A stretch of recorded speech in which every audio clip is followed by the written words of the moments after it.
দেখো আজকে বাড়িতে হবে পাবদা মাছ রান্না, আর এটা তো আমাদের বাড়িতে প্রায় হয়। চলো সেই টেকনিকটা তোমাদেরকে দেখা, যেটা ফলো করা হয়। তেলটা গরম করে কিন্তু হলুদ দিয়ে দেওয়া হয়েছে, মাছ দিয়ে ওটাকে কিন্তু ঢেকে দেওয়া হলো। কারণ যে পরিমাণে মাছ ফাটে, তো যেগুলো গায়ে তেল ছিটতে পারে, তো সেটা থেকে বাঁচার জন্য কিন্তু অবশ্যই এই টেকনিকটা তোমরা ব্যবহার করবে। এইবার গ্যাসটাকে অন করে দেওয়া হবে। আর এই দিকে চলো দেখাচ্ছি কি কি মশলা রেডি করা হয়েছে। তো মাছের জন্য কিন্তু মশলা পুরো রেডি হয়ে গেছে, যাতে রয়েছে তোমার আদা, রসুন, পেঁয়াজ, টমেটো, কাঁচা লঙ্কা, জিরে, ঠিক আছে, এই সব দিয়ে একদম মশলাটা তৈরি করা আছে। দেখো অনেকটা পরিমাণে রেডি। আর চলো মাছটাকে আগে ভেজে নেওয়া যাক।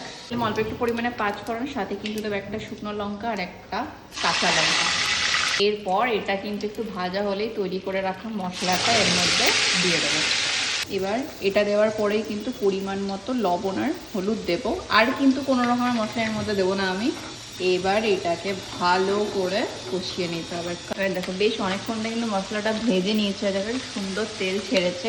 এরপর এর মধ্যে জলটা দিয়ে দেবো। জল দিয়ে এটা কিন্তু 5 থেকে 7 মিনিট এটা ফোটাতে হবে। তারপর মাছগুলোকে ছেড়ে দিতে হবে। প্রায় 5 থেকে 10 মিনিট জলটা একটু ফুটে উঠেছে। এরপর ভেজে রাখা মাছগুলোকে আমি এক এক করে এর মধ্যে কিন্তু দিয়ে দিলাম। এবার এটাকেও বেশ বয়েল হবে, আরও প্রায় 10 মিনিট এটা বয়েল হয়ে গেলে কিন্তু রেডি আমাদের পাবদা মাছ। তো এই যে 10 থেকে 15 মিনিট ফোটানোর পর এরকমটা এসেছে কালারটা। আর কেমন লাগছে কালারটা অবশ্যই বলো।